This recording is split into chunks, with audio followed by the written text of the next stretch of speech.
Existem histórias que começam com um sonho e terminam em silêncio. Rafaela Drummond estudou anos para entrar na polícia, passou em segundo lugar. Era inteligente, determinada, cheia de planos. Mas aos poucos algo mudou. Ela ficou mais quieta, mais distante. Começou a enviar áudios que ninguém entendeu na época.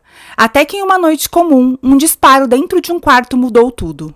Depois disso vieram vídeos, denúncias, revolta, protestos e uma pergunta que até hoje não foi totalmente respondida. O que aconteceu com Rafaela Drummond antes daquele tiro? Oi, gente, meu nome é Vanessa Mariano e no Histórias Impressionantes de hoje vamos conhecer a história de Rafaela Drummond. Rafaela Drummond é filha do senhor Aldair Divino Drummond. Em 2023, o senhor Aldair estava com 61 anos e filha da senhora Zuraide Drummond, que na época estava com 57 anos. Além de Rafaela, que na época do ocorrido estava com 32 anos, o casal tem outra filha mais velha chamada Caroline Drummond, de 39 anos, quando aconteceu aí o caso, que foi no ano de 2023. Família simples e muito trabalhadora, os pais faziam de tudo para dar o melhor para as filhas. Em todas as entrevistas que eu vi do senhor Aldemir, ele fala que ele e sua esposa sempre priorizaram a educação e o maior objetivo era que as suas filhas nunca fossem homofóbicas ou racistas. Suas filhas sempre estudaram em escola pública. A Carol, que é a filha mais velha, fez faculdade de veterinária e trabalha na área. Ela já é casada e tem um filho. Já a Rafaela, assim que ela se formou no ensino médio, ela decidiu cursar Direito. Seus pais a apoiaram e ela fez o curso. Assim que a Rafaela se forma, ela faz um concurso do Ministério Público para o cargo de estagiária. Ela passa e foi durante esse estágio que surge em Rafaela o desejo de ingressar nessa área e ela passou a sonhar em ser delegada. Quando o estágio finaliza, Rafaela diz a seu pai que ela pretende estudar para ser delegada e se ele aí poderia apoiar ela nesse sonho, pois ela iria somente estudar, ela não iria conseguir trabalhar. Os seus pais a apoiaram e ela começa a estudar muito, porém o tempo foi passando e não abria nenhuma vaga para o concurso para delegada. Foi aí que a Rafaela viu um concurso para escrivã e ela decidiu fazer. Assim, ela ficaria um pouco mais perto do cargo que ela tanto sonhava. E ela continuaria aguardando o concurso de delegada para poder fazer. Então, ela faz esse concurso para escrivã e ela passa, gente, em segundo lugar.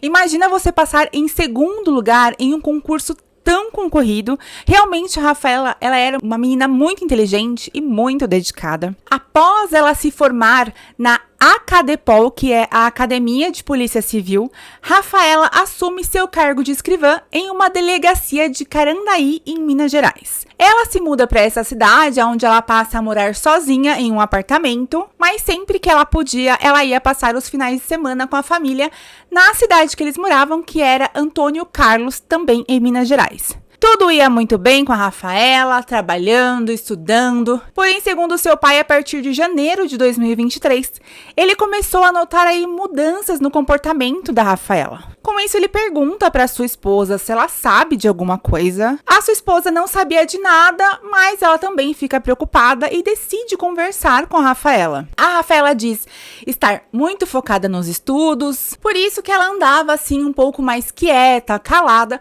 porque ela estava estudando muito. Os pais respeitam, mas continuam preocupados com o comportamento da Rafaela ao longo dos meses que foram se passando. Eles tentaram até falar com a sua melhor amiga, que segundo o senhor Aldair, por ser muito fiel a Rafaela, acabou que não disse nada. Agora eu vou relatar para vocês como tudo ocorreu no fatídico dia de sua morte, segundo relatos do seu pai, do senhor Aldair. O pai conta que no dia 9 de junho de 2023, uma sexta-feira, ele sai de um canil que ele e sua família possuem. O senhor Aldair cuida de animais abandonados e tem a ajuda aí da sua filha, da Carol, que é veterinária. E todos da sua família amam animais e ajudam, enfim. Ainda no período da manhã, ele vai até a clínica que sua filha Carol trabalha e lá ele cruza com a Rafaela, que também estava no consultório. E ele diz que ela sorriu para ele e ele sorriu de volta para ela. Então ele seguiu seu dia e a Rafaela ficou aí no consultório da irmã. Quando foi por volta das 14 horas, o senhor Aldair sai para buscar sua esposa e quando ele volta, a Rafaela ainda não tinha chegado em casa. A mãe pergunta ao esposo aonde a sua filha estava e ele diz que ela deveria estar com as suas amigas. Ele então se deita para descansar e quando foi por volta das 19 horas, ele começa a ouvir a voz da Rafaela conversando com a sua mãe. Então ele percebe que ela já tinha retornado da rua. O senhor Aldair diz que escuta a Rafaela pedir um Toddy quente e pipoca para sua mãe, que faz e leva para ela lá no quarto da filha. Até aqui, tudo normal. Ela passeou, foi ver a irmã, voltou para casa, pediu aí um mimo para sua mãe, afinal, quando a mãe da gente faz, fica mais gostoso, né? Então, ela aí lanchou no seu quarto e lá permaneceu. Quando foi por volta das 21 horas, o senhor Aldair diz que escuta um estampido. Ele corre para o quarto e vê a cabeça da filha sangrando. Ele disse que o sangue jorrava como se fosse uma cachoeira e que até hoje ele se lembra do barulho que fazia do sangue jorrando. Imediatamente ele percebe que ela havia dado um tiro em sua própria cabeça. Ele começa a gritar chamando a sua esposa, gritando aí que sua filha havia dado um tiro na cabeça. Quando a mãe entra no quarto e vê aquela cena, ela já começa a chorar, a pedir para Deus para salvar sua filha, mas o senhor Aldair já sabia que ali já não tinha mais vida. A polícia foi chamada, o SAMU também, e o pessoal do SAMU constatou no local que não havia nada a ser feito, que Rafaela já estava morta, então eles chamam a funerária para levar o corpo. No momento em que a filha estava na cama morta, os detetives e o delegado ficaram em cima do pai dela, fazendo várias perguntas, querendo saber se a Rafaela tinha contado para ele alguma coisa que fez com que ela tirasse a própria vida. O pai fica incomodado, sem entender aí se aquela conduta era de praxe, se era normal fazer aquelas perguntas naquele momento em que sua filha estava ali, em sua frente, uma cena horrorosa. Então ele a todo momento só diz que não sabe e que quer ficar em paz perto da filha. Aquele realmente não era um momento de tentar entender nada. A família estava em choque. Tudo que seu Aldair e a família queriam era a sua filha de volta. Mas quando algo assim acontece, e ainda mais quando é categorizado como suicídio, gente, o que se faz, infelizmente, é só velar e enterrar. Eu sei porque eu já tive 2 casos concretos na minha família, fora outras pessoas que inúmeras tentativas de suicídio, enfim, mas graças a Deus nunca deu certo. No meu caso, eu tive uma prima e um primo que cometeram suicídio. E quando isso acontece, você fica muito perdido, desesperado. Mas o processo é esse, gente, infelizmente. E depois fica aí a dor e os questionamentos do porquê aquilo ocorreu. Bom, continuando, o senhor Aldair se encaminha à funerária para onde a sua filha também foi levada. Quando ele chega, um funcionário da funerária pergunta se ele quer ver a filha quando ela chegar, né? E ele diz que sim. Quando o corpo chega, o pai vai até o corpo, porém, logo atrás dele vieram 2 investigadores e um escrivão que entraram na sala junto com ele. Fica um em cada canto, observando ele e não deixando ele ficar sozinho em nenhum momento com a sua filha. A todo momento, o senhor Aldair se sentia coagido. Imagina o que ele menos tinha. Gente, era respostas para tudo aquilo e ainda ter a polícia no pé dele com tantos questionamentos. Enfim, foi muito complicado. Mas nada é tão ruim que não possa piorar, não é verdade? Bom, durante o velório, o delegado começa a fazer perguntas querendo saber se a família sabia de algum motivo que levou a Rafaela a fazer isso. Esse delegado disse ao pai da vítima que ele, em várias vezes, quis exonerar a Rafaela do cargo, pois, segundo ele, ela era meio desequilibrada. Em entrevista, o senhor Aldair disse: Rafaela era uma menina cheia de vida, cheia de sonhos, não tem como falar que ela tinha problemas psicológicos.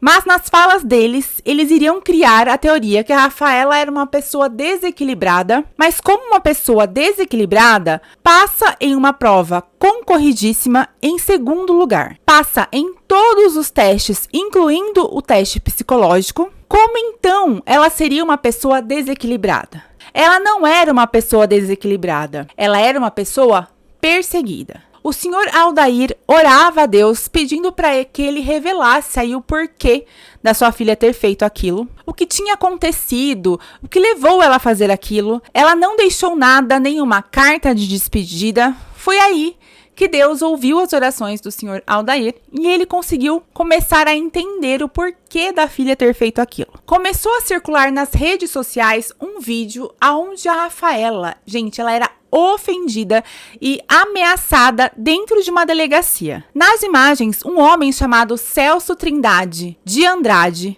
investigador da Polícia Civil, que trabalhava na mesma delegacia que ela, a chama de, gente, piranha. O vídeo pra mim é muito forte, mas eu vou colocar ele aqui pra vocês ouvirem como foi. Eu não preciso te gravar não, filho. Grava o Ministério Público, leva pro juiz, leva na puta que pariu, leva pro diabo, leva pra quem tem que levar. Eu não sei porque você ficou tão estressado, eu não falei nada demais contigo. Pronto, agora vira do juiz de novo, você nunca fala nada demais. Você nunca fala nada demais. Mas eu não vou esquecer do que você me chamou não, tá, querido? De tudo que eu falei, agora eu bato piranha. É muito ser cabecinha fraca. É muito ser cabecinha fraca. Na realidade, eu errei muito de chamar de piranha. Porque se fosse o nome, realmente a gente chama de porro, viado, a gente tem que provocar o cara pra porrada. Mas, como eu falei, a minha educação fez isso que eu não tenho educação. Meu pai e minha mãe disseram eu não nasci mulher. Né? Porque se eu fosse um homem, hora dessa, eu sei que ela muito gosto, né? Porque às vezes um homem forte também é tudo. Você vai se arrepender do que você falou hoje. Alô, por quê? Vamos processar? Eu não preciso processar ninguém, não. A lei de Deus. Isso, você vai fazer a lei de Deus, a lei da língua grande, isso aí fofoca, eu tô cagando andando você. Eu não preciso falar mal de você, não. Você é super de atitude, já mostra pros outros quem você é. Eu sei que você não precisa falar comigo, então vai descobrir essa raiva. Eu nunca precisei. Não, eu percebi que você não precisou. Eu não precisei falar mal de ninguém pra pessoa se fuder na vida, não. A pessoa se fode com as próprias atitudes. Isso eu te dou certeza. Gente, imagina você, mulher, sozinha, passando por tudo isso. Se tivesse um homem de verdade naquela delegacia, teria defendido ela. Homem de verdade não teria deixado ela ouvir tudo aquilo que ela ouviu. Simplesmente revoltante, gente. Rafaela era a única mulher que trabalhava naquela delegacia cheia de homens que são naturalmente mais fortes, armados e ignorantes. Eu não consigo imaginar o desespero e a humilhação que ela passou. Parecendo bullying de escola, sabe? Onde os fortes se juntam contra os mais fracos. E outra coisa, gente, na polícia há uma irmandade, uma hierarquia que é extremamente cobrada e seguida por todos. Se você tem uma semana só a mais de casa que uma outra pessoa, você já pode mais que ela lá no lugar. Além disso, nessa irmandade, na corporação, enfim, homem apoia homem. Realmente, ela estava sozinha, enfim. Também aparecem muitas mensagens e áudios da Rafaela, onde ela contava para alguns amigos o cenário de impunidade e a pressão psicológica que ela estava enfrentando. Ela relatou que sofria assédio, perseguições e episódios de retaliação no trabalho. Ela disse em um áudio: mesmo a gente estando certa, a gente está errada. A gente sofre retaliação. A gente tem medo de falar e quando fala é pior ainda pra gente. Porque aí a gente é perseguido. Chorando, a escrivã compartilhou o sentimento de impotência e falta de suporte dentro da corporação e reclamou do esgotamento causado pela sobrecarga. Esses covardes da polícia, principalmente do alto escalão, falam que mas são tudo uns engomadinhos. É por isso que está todo mundo adoecendo, todo mundo pegando licença, tá todo mundo nem aí. Eu não estou aguentando mais porrada de tudo quanto é lado. Mostra esse áudio é para aparecer mesmo. Não vai adiantar nada, porque o ser humano é um lixo. E daqui uma semana ninguém vai estar lembrando. Não quis tomar providência porque ia me expor. Isso é Carandaí, cidade pequena. Com certeza ia se voltar contra quem? Contra a mulher. Eu deixei. Prefiro abafar. Eu só não quero olhar na cara desse boçal. Nunca mais. Em outra gravação, ela disse estar cansada desses episódios que se mostravam recorrentes. Os áudios teriam sido enviados em fevereiro, 4 meses antes de sua morte. Ela disse: eu nem contei pra vocês porque, sabe, umas coisas que me desgastam. Quanto mais eu falo, mais a energia volta. Fiquei calada, fiquei quieta, na minha. achando que as coisas iriam melhorar. Eu não incomodo muita gente, mas enfim, agora chega. Em um dos áudios, a Rafaela relata que conversou com o delegado, mas que o homem afirmou para não dar aí andamento à ocorrência, porque ele também poderia ter problemas com o caso. Segundo o senhor Aldair, o pai da Rafaela, os possíveis assediadores dela eram o delegado Itamar Cláudio Neto e o investigador Celso Trindade de Andrade, que era aí o cara do vídeo. E esta certeza dele veio dos áudios e vídeos gravados que Rafaela havia enviado para os seus amigos. E segundo o senhor Aldair, tudo poderia ser provado assim que fizessem uma perícia no celular da Rafaela, que inclusive já estava com a polícia desde o dia da sua morte. E tudo isso, gente, só foi sabido e levantado após a morte, pois a Rafaela nunca contou à família que ela sofria assédio dentro da delegacia. Como eu disse, no dia do ocorrido, o celular da Rafaela foi levado pela perícia técnica junto com os demais vestígios lá da cena. No celular foram encontrados vídeos e áudios. Nos áudios obtidos pela investigação, Rafaela relata situações de assédio moral e sexual, perseguição, boicote e até uma tentativa de agressão física por parte de um colega de trabalho. Em uma das mensagens, ela explica que não queria tomar providências em relação aos fatos por medo. 2 meses após a morte, o pai da escrivã questionava aí a demora nas investigações. Eles já haviam colhido depoimentos, mas não falavam nada sobre o celular. O seu Aldair disse: agora que o celular foi desbloqueado, vai comprovar tudo o que ela disse, com os áudios dela no celular. Ele vai ser a contraprova se alguém disse alguma mentira em um depoimento durante as investigações. O importante é provar que tudo o que ela disse é verdade. O que tiver lá vai provar os assédios ou alguma coisa a mais que possa ter acontecido. Completou aí o senhor Aldair.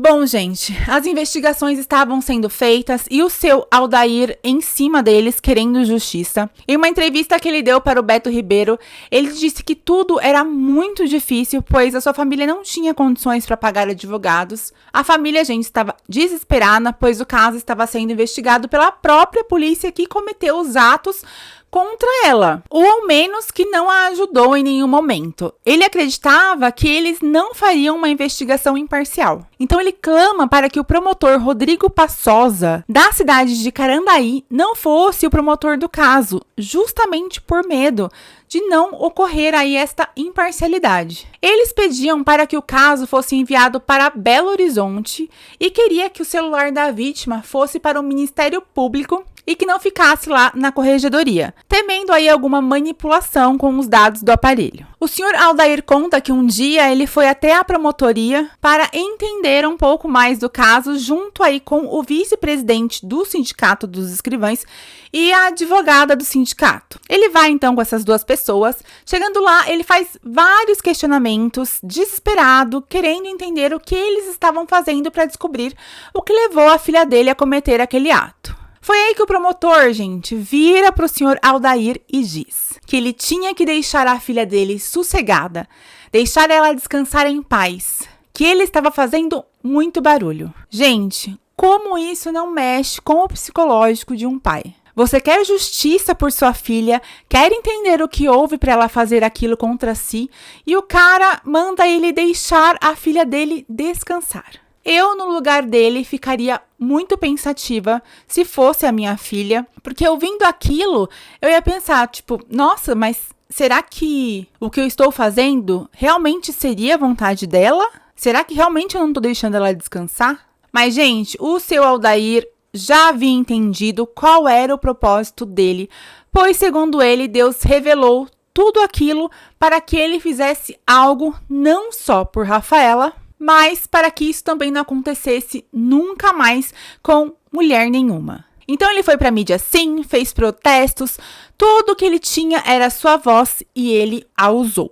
Eu vi no Queiroz Podcast, no canal do policial militar Andremísio Queiroz. Junto com eles estavam duas experts no universo dos escrivãos. A Samara Trigueiros, que é especialista em direito processual penal, e a Priscila Vieira, que é mestre em sociologia, que são aí do Sindicato dos Escrivões do estado do Rio Grande do Norte. Elas falaram sobre a sobrecarga de trabalho, uma das questões aí vividas pela Rafaela. Elas disseram que a demanda é muito grande, pois a função de escrivã são enormes. Toda a parte burocrática de tudo que é feito pela Polícia Civil externa é processado pelos escrivãos. Todas essas novas ferramentas não estão aí regulamentadas no Estatuto da Polícia Civil. As novas tarefas não estão sendo bem distribuídas. Toda essa evolução sistêmica que foi ocorrendo aí ao longo do tempo, dos anos, enfim, essas novas funções, tudo que foi evoluindo, se tornou funções e tarefas que foram atribuídas aí aos escrivãos. Então, só foram botando mais coisa para eles fazer e boa. Inclusive, Estatuto da Polícia Civil, no descritivo das atribuições do cargo de escrivã, o último inciso fala: e exercer outras atividades relacionadas ao cargo. Esta última atribuição, né, gente, abre aí um leque de coisa, dá liberdade para encherem elas ainda mais de tarefas, e isso acontece no país inteiro. Gente, depois quem quiser assiste esse podcast. Nossa, vocês vão ver tudo que um escrivão precisa fazer. Realmente parece que eu ficaria louca se tivesse que fazer tudo aquilo. Tipo assim, uma droga é apreendida. Elas vão lá, elas fazem toda a parte burocrática dessa operação e são responsáveis pelo armazenamento disso. Ou seja, se some, é o escrivão que vai responder criminalmente por aquilo. Eu disse no começo do vídeo que os pais da Rafaela deram uma excelente criação para ela e que ela era uma pessoa de muitos valores. Segundo o livro O Suicídio está relacionado às questões sociais e às interações sociais. Quando uma pessoa comete isso, é porque houve várias rupturas nos processos sociais dessa pessoa. Então, quando a pessoa chega ao ponto de tirar a própria vida, é porque ocorreu várias rupturas nas questões e processos sociais dessa pessoa. Então, a pessoa tem suas convicções e quando ela entra na atividade policial, tudo que ela pensava vai se romper com a realidade que ela vai viver. Aí que começa os conflitos e é aí que começa a adoecer. Você acha que vai conseguir fazer muita coisa e quando chega lá, vê que tudo é diferente. Os locais de trabalho às vezes são insalubres, seus superiores abusam de você.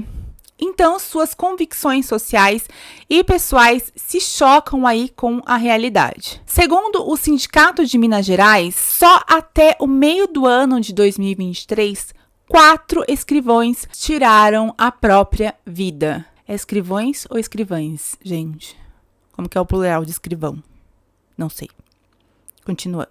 E o caso da Rafaela só repercutiu e foi investigado por causa dos vídeos e áudios que ela fez. Se não, ela só seria aí mais um número e nada seria feito. Rafaela, gente, já havia denunciado assédio moral e sexual na delegacia em que ela trabalhava, na cidade de Carandaí, mas o senhor delegado aí nada fez, inclusive se negou a transferir ela de delegacia. Rafaela também procurou o Sindicato dos Escrivões 2 semanas antes do ocorrido. Ela foi verificar com eles aí sobre a sobrecarga de trabalho. E segundo a Priscila, aí no podcast do Queiroz, quando chega uma situação em que o escrivão ele procura o sindicato, eles fazem um alinhamento para entender o que aconteceu.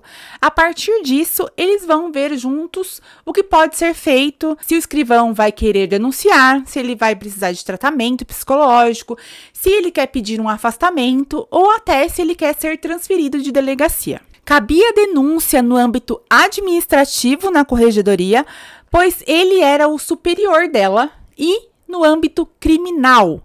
Ela deveria ter feito um boletim de ocorrência, pois vários crimes foram ocorridos contra ela, e o caso deveria ser levado ao Ministério Público, que é quem tem a função de fiscalizar a função da polícia. Porém, né, gente, não deu tempo dela fazer nada e também a Rafaela, como muitos outros profissionais, acabam não fazendo a denúncia, temendo aí por represálias e até algo contra os seus familiares. Inicialmente, as investigações eram conduzidas pela polícia em Barbacena, porém os familiares de Rafaela temiam aí uma parcialidade nas investigações por parte da própria Polícia Civil. Foi aí que, em 22 de junho de 2023, a Corregedoria Geral assumiu de forma exclusiva o inquérito, devido à complexidade da investigação que apura as circunstâncias da morte. A demora na investigação também foi contestada pela advogada da família, a doutora Raquel Fernandes,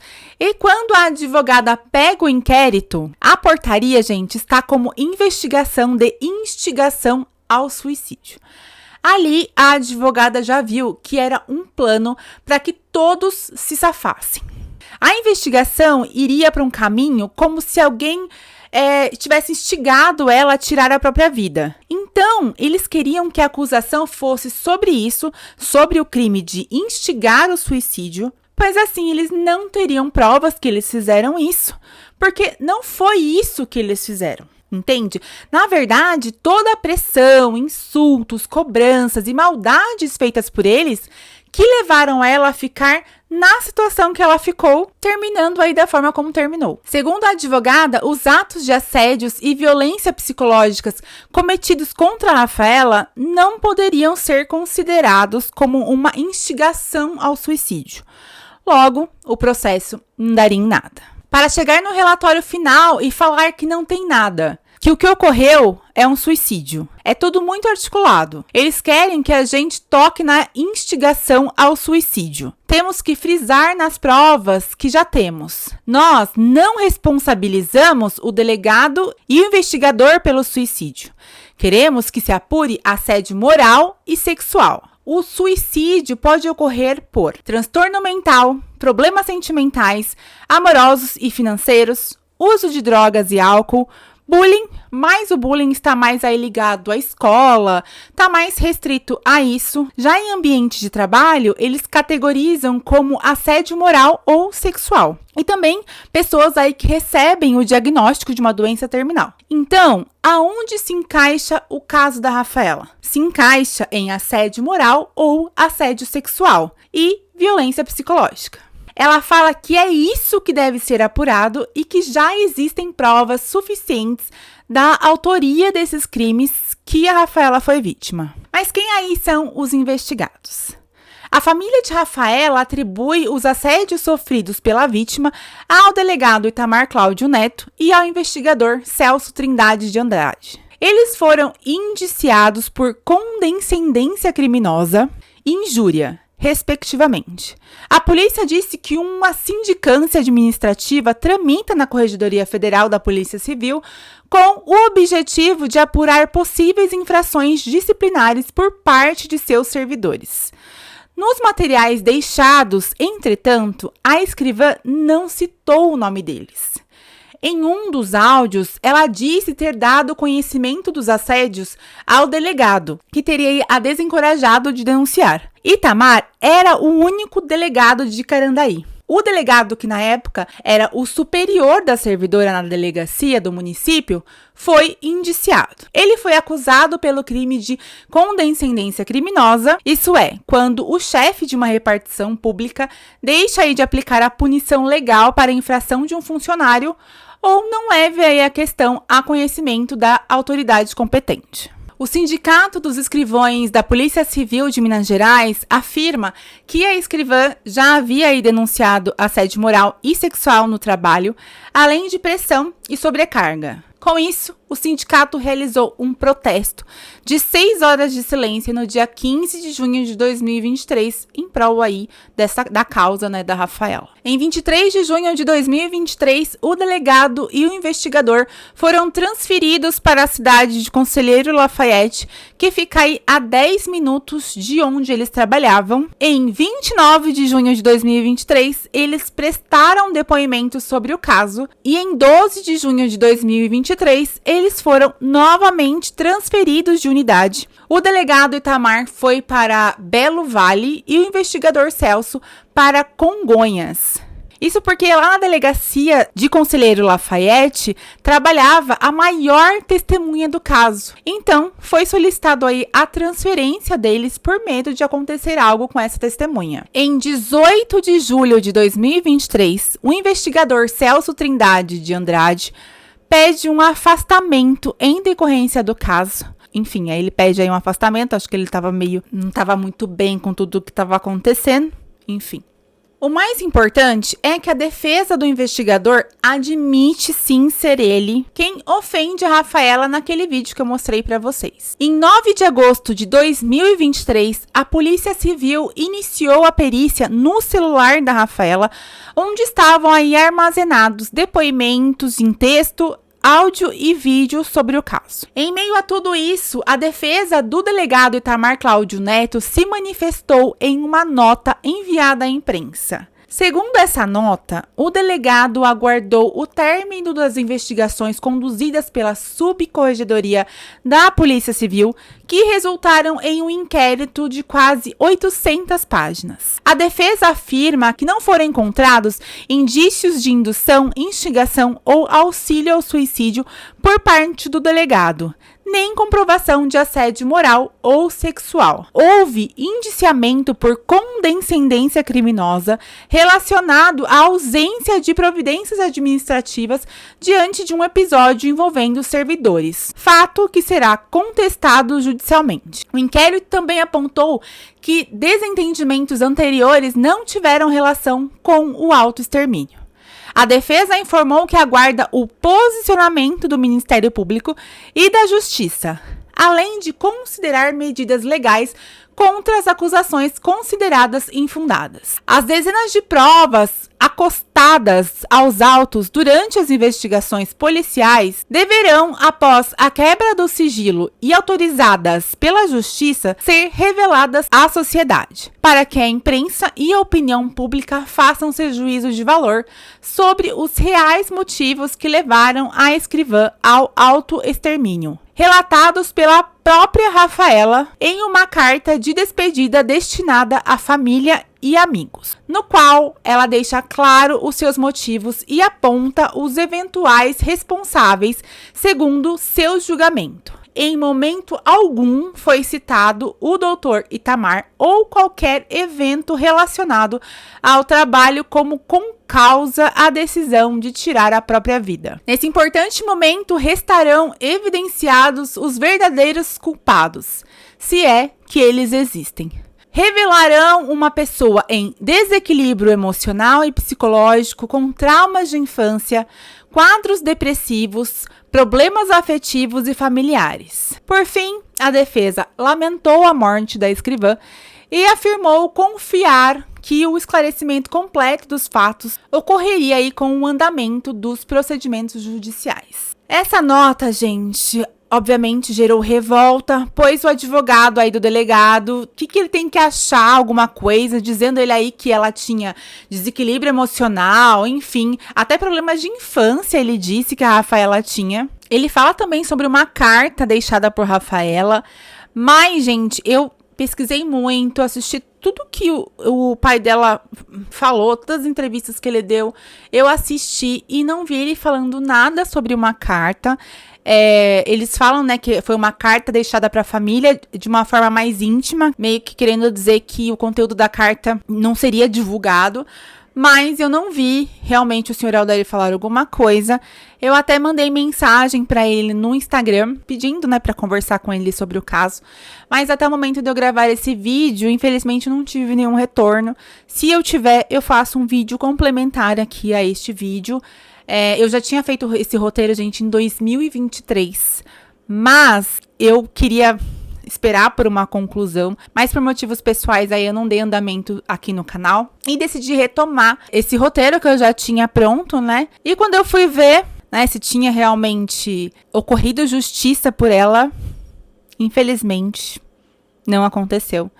Vocês vão ver aí no decorrer do vídeo. Com isso, a deputada Ana Pimentel apresentou o requerimento na Comissão de Defesa dos Direitos das Mulheres na Câmara dos Deputados, solicitando a aprovação de uma moção de repúdio contra essa nota aí divulgada pela defesa do delegado sobre a morte da escrivã da Polícia Civil de Minas Gerais. Segundo a parlamentar, a nota contém manifestações consideradas misóginas, preconceituosas e estigmatizantes, ao atribuir a morte da escrivã a supostos problemas emocionais e psicológicos. O documento também relembra denúncias de assédio moral, humilhação no ambiente de trabalho e sobrecarga profissional relatadas pela vítima. A justificativa destaca que esse tipo de abordagem reforça estereótipos de gênero, promove a culpabilização da vítima, desrespeita o luto da família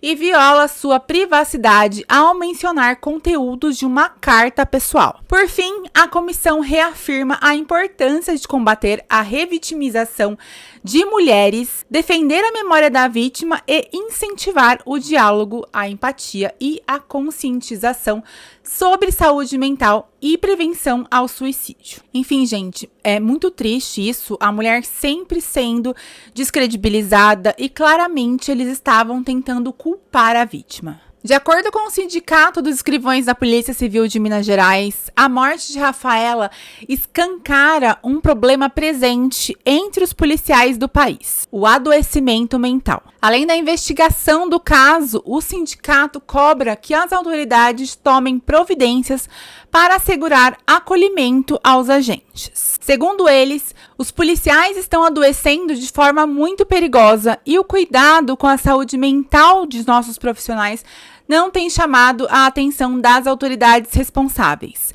A polícia está doente e quem deveria cuidar desses valorosos policiais está fingindo não ver, pontua aí a organização. O assédio moral no trabalho ainda não é considerado crime específico no Código Penal brasileiro, sendo tratado principalmente aí nas esferas trabalhistas e civil, com a possibilidade de indenização. Contudo, cresce no país a pressão para criminalizar essa conduta por meio de uma legislação mais rígida, semelhante aí à Lei Maria da Penha, que já prevê proteção contra a violência moral e psicológica no âmbito doméstico. Então, eles querem que no âmbito profissional também tenha algo semelhante às leis da Maria da Penha, né? Inclusive, eu tenho um vídeo aqui no meu canal, vou deixar no final do vídeo linkado, um vídeo sobre o caso da Maria da Penha e como surgiu as leis, enfim, é um vídeo bem legal, vou deixar no final, quem quiser assistir, é só clicar na imagem no final do vídeo que eu vou deixar. O inquérito da Polícia Civil sobre a morte da escrivã Rafaela Drummond em Carandaí, Minas Gerais, foi finalizado com o indiciamento do delegado Itamar Cláudio Neto por condescendência criminosa. O delegado foi indiciado por omissão, pois, segundo as investigações, ele sabia das agressões e assédios sofridos por Rafaela e não agiu. Ele não fez nada, não tomou nenhuma atitude e ele, como superior dela, tinha a responsabilidade de cuidar dela e ele não fez nada. Mas aí houve a audiência e, pasmem, o delegado aceitou um acordo do Ministério Público que consistia em pagar uma multa de R$2.000 para ter aí o processo arquivado. Obviamente, ele preferiu pagar esses R$2.000 e o processo contra ele foi arquivado e tudo ficou por isso mesmo. Infelizmente, gente. Depois de tudo apurado, depois de tanta investigação, depois de tudo que foi levantado, chegou lá na hora, paga R$2.000 que tá tudo certo. Já o investigador Celso Trindade de Andrade, este ser de luz aí que ofendeu e intimidou a Rafaela, vocês acham aí que aconteceu alguma coisa com ele? Não. O Ministério Público também acatou a decisão da Polícia Civil de não dar continuidade ao processo contra o investigador Celso Trindade de Andrade, acusado aí de injúria. Isso porque, segundo o inquérito, Os episódios envolvendo o Celso e a Rafaela aconteceram entre o final de 2022 e o início de 2023, ultrapassando assim o prazo previsto para a entrada no processo, que é 6 meses da data do fato em casos de crimes contra a honra, que seria aí calúnia, difamação e injúria. Nesse caso, as ofensas proferidas sofreram o efeito da decadência. E é isso, Brasil. Nenhum dos dois foram responsabilizados pelos seus atos e a história da Rafaela Drummond teria caído no esquecimento se não fosse aí o intenso trabalho por justiça feito pelo pai dela. O senhor Aldair, infelizmente, não pôde ajudar a sua filha em tudo que ela estava passando,